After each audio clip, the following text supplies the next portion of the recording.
Hello students, welcome to 9th Standard English class Unit 3 Supplementary Reader Earthquake written by M.S. Mahadevan. M.S. Mahadevan is a prolific South Indian English writer. His short stories are known for their lucid style and typical Indian conditions. The Mole, Daughter, 200 meters, The Enemy are some of his famous short stories. In this lesson, warm-up section, when was the last time you helped someone? Write a few instances of your act of kindness. Students நீங்கள் நிறைய பேருக்கு help பண்ணியிருப்பீங்க. அது லாஸ்ட்டாக help பண்ணது உங்களோட age group பீப்புளுக்காக இருக்கலாம், இல்லைனா பெரியவங்களுக்கு இருக்கலாம். அதோட எக்ஸ்பீரியன்ஸும் நம்ம அடுத்தவங்களுக்கு ஹெல்ப் பண்ணும்போது நம்ம ரொம்ப சந்தோஷப்படுவோம் இல்லையா, அந்த எக்ஸ்பீரியன்ஸ் தான் இங்கே வார்ம் அப் செக்ஷனில் நமக்கு கொஷினாக கொடுத்துருக்குறாங்க. லெசன் எதுக்கு கொடுத்துருக்காங்கன்னு பார்த்தீங்கன்னா, மாணவருடைய தேசபக்தியும் இராணுவ வீரர்களுக்கு மரியாதை செலுத்துகிற மாதிரி மைய கருத்தாக இந்த லெசனில் கொடுத்துருக்குறாங்க. Okay students, let me give the summary of this story in short. This story is about a boy, Bridge. He tells his story to a traveler. His village faced a terrific earthquake. Rescuers found all the corpses belongs to his family except his little sister. Finally, an army officer helped him to find his sister. She had been alive under the debris. Students, shall we move on to the class? Greetings, traveler. You looked tired and cold. Are you a stranger to these parts, waiting for the bus to Badrinath? Perhaps you are a pilgrim or a visitor to the Valley of Flowers. Anyway, whoever you are, come with me, wait at my tea shop. It is just past the bend in the road. Bridge இந்த traveller greet பண்ணுறாரு, அதாவது வரவேற்கிறாரு. அவரை பார்த்தோன்னே அவர்கிட்ட கேட்குறாரு, நீங்கள் ரொம்ப டயர்டாக இருக்கீங்க, அது இல்லாமல் கோல்டாக இருக்குது, இந்த இடத்துக்கு நீங்கள் புதுசாக இந்த இடத்துக்கு வந்தது, அது இல்லாமல் நீங்கள் பத்ரிநாத் போகிறதுக்காக பஸ்ஸுக்காக வெயிட் பண்ணுறீங்களா, நீங்கள் ஒரு யாத்திரிகளா, இல்லை நீங்கள் அந்த வேல்யூஸ் ஆஃப் ஃப்ளார் பார்க்கறதுக்காக இங்கே வந்திருக்கீங்களான்னு கேட்குறாரு அந்த ட்ராவலர்கிட்ட. நீங்கள் யாராக இருந்தாலும் சரி என்னோட வாங்க, என் டீ ஷாப்பில் வெயிட் பண்ணுங்கள், இந்த வளவு திரும்பினாலே என்னோட டீ ஷாப் வந்துடும் சொல்கிறாரு bridge. As you can see, I am carrying this can of milk to the shop. In 10 minutes, I will have a fire going. While you warm yourself, I will prepare for you the best cup of tea in all Garhwal. It will chase away the pinched blue look from your face. இங்கே பாருங்கள், இந்த can of milk தான் N T shop தான் நான் தூக்கிட்டு போகிறேன். 10 நிமிஷத்தில் அடுப்பை பற்ற வச்சு நான் டீயை மூட்டிடுவேன். இந்த கார்வால்லையே உங்களுக்கு நான் ஒரு பெஸ்ட்டான டீயை நான் போட்டு தரேன். மீன்வைல் நீங்கள் உங்களே வார்ம் பண்ணிக்கோங்க. என்னோடய டீயை குடிச்சிங்கன்னா உங்கள் ஃபேஸில் இருக்கிற அந்த சோர்வு, அந்த வெளுப்பெல்லாம் உங்களை விட்டு அப்படியே பறந்து போகும் என் டீயை குடிச்சிங்கன்னா. Here we are. Welcome to my humble roadside tea shop. Make yourself comfortable on this wooden bench. It looks rickety, but it will hold your weight. இங்கே பார்த்துட்டிங்கன்னா நம்ம சேர்ந்துட்டோமா இந்த டீ கடைக்கு. உங்களை அன்பாக வரவேற்க என்னோட டீ ஷாப்புக்கு. அந்த உடன் பெஞ்சில் நீங்கள் கம்ஃபர்டபுளாக உட்காந்துக்கோங்க. அந்த பெஞ்சு பார்க்குறதுக்கு தான் ஆடுற மாதிரி இருக்கும், ஆனால் உங்களோட வெயிட்டு அந்த பெஞ்சு தாங்கும். My name, sir. I am called Bridge. I am 17 years old. I started this tea shop 2 years ago. O sir, என் பேர் கேட்குறீங்க? என் பேர் பிரிட்ஜ். எனக்கு 17 வயசு ஆகுது. இந்த டீ ஷாப் நான் தொடங்கி 2 வருஷம் ஆகுது. Before that, I worked in a roadside shop outside Panipat. The heat, the crowd, the pollution, it was all too much. I had saved most of my earnings. I came back and with a little help, I started this shop. By the grace of God, it provides me a decent enough livelihood. இதுக்கு முன்னாடி நான் பானிபேட்டில் தான் வேலை செஞ்சேன். அங்கே இருக்க ஒரு road கடையில் தான். பானிபேட் ஊர் பார்த்திங்கன்னா ஒரே சூடு, அதிகமான கும்பல், பொல்யூஷன்லாம் அதிகமாகவே இருந்தது. நான் அங்கே வேலை செய்யும் போது என்னோடய சம்பளத்தெல்லாம் நான் சேமித்து வச்சுருந்தேன். அதை வச்சுட்டு நான் திரும்பி என்னோடய கார்வால்க்கே வந்தேன். மற்றவங்களோட உதவியால் இந்த டீ ஷாப் நான் தொடங்கினேன். கடவுள் புண்ணியத்தால் இந்த டீ ஷாப் நல்லாவே ஓடுது. இதில் வரக்கூடிய வருமானம் என்னோடய லைவ்லிஹுட் மேனேஜ் பண்ணுற அளவுக்கு எனக்கு வருமானம் தருது இந்த tea shop. Here your tea is ready, strong, sweet, flavored with cardamom. Enjoy it, sir, while I get on with my chores. This is my daily routine. At sunset, I will shut my shop and walk back the 3 miles to my dwelling on the hillside. Sir, உங்கள் tea ready ஆச்சு. இது ஸ்ட்ராங்காக, ஸ்வீட்டாக, ஏலக்காய் தூக்கலோட நல்லா வாசமாக இருக்குது sir. இதை குடித்து என்ஜாய் பண்ணுங்கள். நீங்கள் குடிக்கிற நேரத்தில் என்னோடய வேலைகளை நான் முடிக்கிறேன் சார். இதுதான் என்னோடய தினைக்கு வேலை சார். சாயந்தரம்னா நான் கடையை அடைச்சிடுவேன். ஏன்னா என் வீடு இங்கேருந்து 3 மைல் தூரம் இருக்குது. நான் நடந்தே வேற போகணும் என் வீட்டுக்கு. என் வீடு ஒரு ஹில் சைடில் இருக்குது sir. The name of my village, it was my village, the village of my ancestors. It is no more. Molti is gone. What happened to my village? ஓ, என் வில்லேஜ் போய் கேட்குறீங்களா? முன்னாடி வந்து என்னோடய வில்லேஜாக இருந்தது. அது வந்து என்னோட மூதாதைகளோட வில்லேஜாக இருந்தது. இப்போ அது இல்லவே இல்லை. மோல்தி இஸ் கான். அப்போ அவரோட வில்லேஜ் பேர் பார்த்தீங்கன்னா மோல்தி. என் வில்லேஜுக்கு என்ன ஆச்சுன்னு கேட்குறீங்களா? It was 4 years ago in the month of October. One night the earth quaked. Yes, tremors are common in these parts. These snows may seem eternal. The Himalayas may look solid, but the truth is, deep down they are unstable. We who live here are accustomed to tremors. 4 வருஷத்துக்கு முன்னாடி October மாதத்தில் இது நேர்ந்தது. அதாவது ஒரு நாள் ராத்திரி நிலநடுக்கம் ஏற்பட்டது. ஆமாம், எங்களோட இடத்துல வந்து அதிர்வு எப்போவுமே அடிக்கடி வரக்கூடியது தான். ஆனால் அந்த ராத்திரி பார்த்திங்கன்னா நிலநடுக்கம் ஏற்பட்டது. அங்கே இருக்க இமயமலையில் இருக்க இந்த பனி வந்து எப்போவுமே அழியாதது.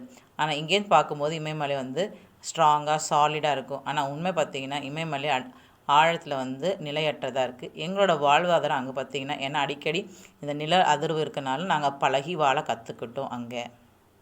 But what happened that night was more than that. It was a terrible earthquake. Its effects were felt as far away as Delhi and Lucknow. அந்த நைட், அதாவது 4 வருஷத்துக்கு முன்னாடி அக்டோபர் மாதத்தில் அந்த நைட் வந்து நிலநடுக்கம் ஏற்பட்டதில்லை. ஆனால் அந்த நிலநடுக்கம் பார்த்திங்கன்னா ரொம்ப மோசமாக பயங்கரமாக இருந்தது. அதோட எஃபெக்ட் பார்த்திங்கன்னா டெல்லி லக்னோ வரைக்கும் அவங்க உணர்ந்தாங்க. இங்கே மோல்தீஸில் நடந்த நிலநடுக்கம் வந்து அந்த டெல்லியும் லக்னோ பீப்புளும் கூட அதை உணர்ந்தாங்க. அதாவது அவங்களுக்கும் கூட அந்த அதிர்வு இருந்தது, அந்த பூமி அதிர்வு இருந்தது. Can you imagine the devastation at the heart of the earthquake? அந்த earthquake நடந்த இடத்துல அந்த பேரழிவை உங்களால் கற்பனை பண்ணி பார்க்க முடியுமா? The epic center was in a valley not far from here. There were 670 villages in the valley. 602 were destroyed. The earthquake lasted less than 5 minutes. Time enough to set these centuries-old mountains crashing, to reduce all villages to rubble, to snuff out hundreds of lives. இந்த பிக்சரில் பாருங்கள், எபி centre எங்கே இருக்குன்னா earth surface மேலே இருக்குது. ஆக்சுவலாக பூகம் ஏற்பட வந்து ஹைப்போ சென்டர் இல்லைனா ஃபோக்கஸ் சென்டர், அந்த இடத்துல தான் அந்த பூகம்பம் ஏற்பட்டது. அதோட எஃபெக்ட் தான் எபி சென்டர் மேலே இருக்குது. அதான் மோல்தி வில்லேஜ் இருக்குது. இந்த வேலியில் பார்த்திங்கன்னா 670 வில்லேஜஸ் வந்து இருந்திருக்கு. இதில் 602 வில்லேஜஸ் வந்து டெஸ்ட்ராய் இருக்குது இந்த எர்த் குவேக்னால. இந்த எர்த் குவேக் எடுத்த டைம் பார்த்திங்கன்னா லெஸ் தென் 5 மினிட்ஸ். இந்த லெஸ் தென் 5 மினிட்ஸில் தான் 602 வில்லேஜஸ் டெஸ்ட்ராய் இருக்குது. அது இல்லாமல் நூற்றுக்கணக்கான பழைய மலைகளும் கூட இந்த எர்த் குவேக்னால கிராஷ் ஆகிருக்கு, அதாவது உடஞ்சி போயிடுச்சு. அது இல்லாமல் எங்களோட வில்லேஜும் தூசியும் குப்பையுமா ஆயிடுச்சு இந்த எர்த் குவேக்னால. அது இல்லாமல் பார்த்திங்கன்னா நூற்றுக்கணக்கான மக்களோட வாழ்வும் இந்த எர்த் குவேக்னால அழிஞ்சு போயிடுச்சு. It was sheer chance that I was away that night. I had gone to Pauri to buy my school books. I stayed that night at my uncle's house. We felt the tremors. We ran out into the open. Again and again the tremors came.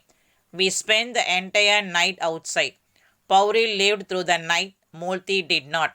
அந்த night, அதாவது நிலநடுக்கம் ஏற்பட்ட night வந்து நான் மோல்த்தியில் இல்லை. ஏன்னா எனக்கு ஒரு சான்ஸ் கிடச்சி நான் பௌரிக்கு போயிருந்தேன் என்னோடய ஸ்கூல் புக்ஸ் வாங்குறதுக்காக. அந்த நைட்டு நான் எங்கள் அங்கிள் வீட்டிலே தங்கிட்டேன். ஆனால் நாங்கள் வந்து நிலநடுக்கோட அதிர்வு வந்து நாங்கள் இங்கே உணர்ந்தனால நாங்கள் வீட்டை விட்டு வெளியே வந்துட்டோம். திரும்பி அந்த அதிர்வு ஏற்படவும் நாங்கள் அந்த ஹோல் நைட் பார்த்திங்கன்னா வெளியவே நாங்கள் ஸ்பெண்ட் பண்ணோம். பௌரி வந்து வாழ்ந்தது, ஆனால் மோல்த்தி வந்து அழிஞ்சிச்சு இந்த நிலநடுக்கத்தால். For the living, the nightmare began at daybreak when the news trickled in of the large-scale devastation. There were dozens of landslides, huge boulders thrown haphazardly across motorable tracks and roads. Precious time was spent in blasting the rocks and clearing the way for the army rescue teams. It was all of 4 days before help arrived for Molti. அங்கே இருக்க உயிரோடு இருக்கிற மக்களுக்கு வந்து nightmare beginning at the daybreak, அதாவது காலையில் தான் தொடங்குச்சு. ஏன்னா அந்த நியூஸை கேள்விப்பட்டோன்னே, அதாவது பேரழிவை கேள்விப்பட்டோன்னே அவங்க பயந்துட்டு வருத்தப்பட்டுட்டு இருந்தாங்க. ஏன்னா பல இடத்துல வந்து லேண்ட்ஸ்லைட்ஸ் இருந்துச்சு, அதாவது டசன் கணக்கு இடத்துல நிலச்சரிவு இருந்தது. அதனால் பெரிய பெரிய ராக்ஸ் எல்லாம் ரோட்டில் வந்து குறுக்கே அங்கேயுமா கடந்தனால மோட்டார்ஸ் கூட வர முடியாமல் இருந்தது. அந்த ப்ரிஷியஸ் டைம் பார்த்திங்கன்னா அந்த மக்களை காப்பாற்றுறதுக்கு என்ன பண்ணாங்கன்னா அந்த பெரிய பெரிய ராக்ஸை வந்து உடச்சி அதை கிளியர் பண்ணுறது வேயை வந்து ஆர்மி ரெஸ்கியூ டீம் போனால் தான் அவங்கள காப்பாற்றணும்னு சொல்லிட்டு அந்த மோஸ்ட் ஆஃப் த டைம் என்ன பண்ணாங்கன்னா அந்த ராக்ஸை உடைக்கிறதும் வேயை கிளியர் பண்ணுறது தான் அவங்க ஸ்பெண்ட் பண்ணிட்டு இருந்தாங்க. ஆனால் மோல்த்திக்கு போய் சேர்த்துட்டு பார்த்திங்கன்னா 4 நாள் ஆகிடுச்சு அவங்கள காப்பாற்றுறதுக்கு. I was among the first to reach the village. My uncle accompanied me. We feared the worst, but nothing had prepared us for what we saw. Every single house, every wall, every roof had been flattened. Stone, rubble and dust were all that remained. Our house was a two-story stone building with a slate roof. My great grandfather had built the house. We were a small family. My father had died after an illness just 14 months ago. My mother took care of us. We were three children. I was the oldest. My brother Neelu was 10. Bully, my 2-year-old sister, was the baby of the family. My grandmother lived with us. நான் தான் முதலாக அந்த கிராமத்துக்கு போய் சேர்ந்து என்னோடய அங்கிளும் வந்தாங்க. நாங்கள் பயந்துட்டு தான் போனோம். நாங்கள் பார்த்ததும் நாங்கள் எதிர்பார்க்கல. அந்த விலைகள் பார்த்திங்கன்னா ரொம்ப மோசமாக தான் இருந்தது. ஏன்னா ஒவ்வொரு வீடும் ஒவ்வொரு செவரும் ஒவ்வொரு கூரையும் தரைமட்டமாக ஆயிடுச்சு. கல் தூசியும் குப்பையும் தான் அங்கே கடந்தது. எங்களோட வீடு பார்த்திங்கன்னா 2 அடுக்கு மாடியாக கல்லால் கட்டப்பட்டிருந்தது, ஒரு ஸ்லேட் ரூஃபால். அது வந்து எங்கள் தாத்தாவோட தாத்தா தான் அந்த வீடை கட்டினாங்க. எங்கள் ஃபேமிலி பார்த்திங்கன்னா சின்ன ஃபேமிலி. எங்கள் அப்பா வந்து 14 மாதத்துக்கு முன்னாடி தான் இறந்தார் ஒரு வியாதியால். அதனால தான் எங்கள் அம்மா எங்களை கேர் எடுத்துட்டாங்க. நாங்கள் வந்து 3 குழந்தைங்க. நான் தான் மூத்தவன். என் தம்பி நீல் வந்து 10 வயசு, என் தங்கச்சி புள்ளி வந்து 2 வயது குழந்த. எங்கள் பாட்டி எங்களோட இருந்தாங்க. Glossary. First one, rickety means structure or piece of equipment poorly made and likely to collapse. Second one, tremor means a slight earthquake. Third one, devastation means the state of being decayed or destroyed. Fourth one, haphazardly means in a random manner. Fifth one, debris means scattered pieces of rubbish or remains. Students, let us recap this part by few questions. Fill in the blanks. First one, name of the narrator is dash. The name of narrator is Bridge. Second one, there were dash villages in the valley. There were 670 villages in the valley. Third one, Bridge went to Pauri to buy his dash. Bridge went to Pauri to buy his school books.